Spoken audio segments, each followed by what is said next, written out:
সংবিধান দিয়ে কোনো কাজ হবে না, নতুন সংবিধান লাগবে।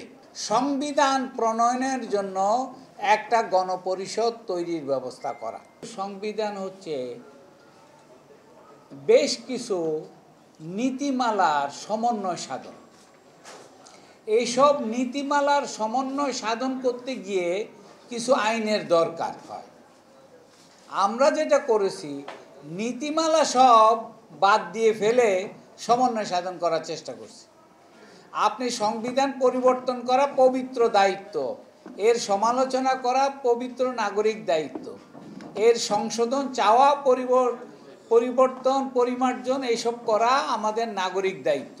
আর আমাদের বর্তমানে যে লিখিত সংবিধান আছে, যেটি আসলে অবৈধ ঘোষিত হয়ে যাওয়ার কথা ছিল, সেটি বলছে যে এই সংবিধান সংশোধনের চেষ্টা করলে বা এর সমালোচনা করলে বা এই বিষয়ে কোথাও কোনো সভা সমিতি করলে আপনার শাস্তি মৃত্যুদণ্ড।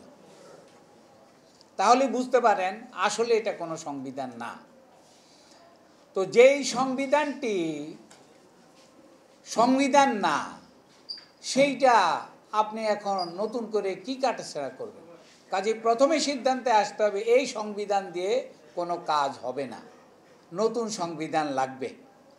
এবং এই কথাগুলি আমি আপনাকে যখন বলতেছি, এই কথাগুলো আমি একটা জায়গায় বলতে চেয়েছিলাম আজ থেকে 10-12 বছর আগে।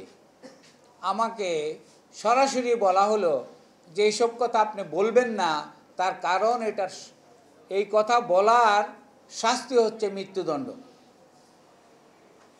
আমার বলতে দ্বিধা নাই।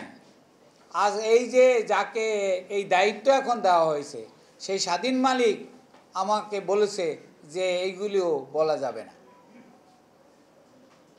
আমাদের দেশে কমিশন সৃষ্টি বা কমিশনের কাজের কোনো ইতিহাস নাই। এ পর্যন্ত পাকিস্তান আমল থেকে কোনো কমিশন কোনোভাবেই তাদের অর্জিত যে লক্ষ্য তাদের সামনে দেওয়া হয়েছিল তারা অর্জন করতে পারেনি। তার সবথেকে বড় প্রমাণ একটার পর একটা শিক্ষা কমিশন। কাজে কমিশনের উপর খুব ভরসা করে আমাদের কিছু হবে না।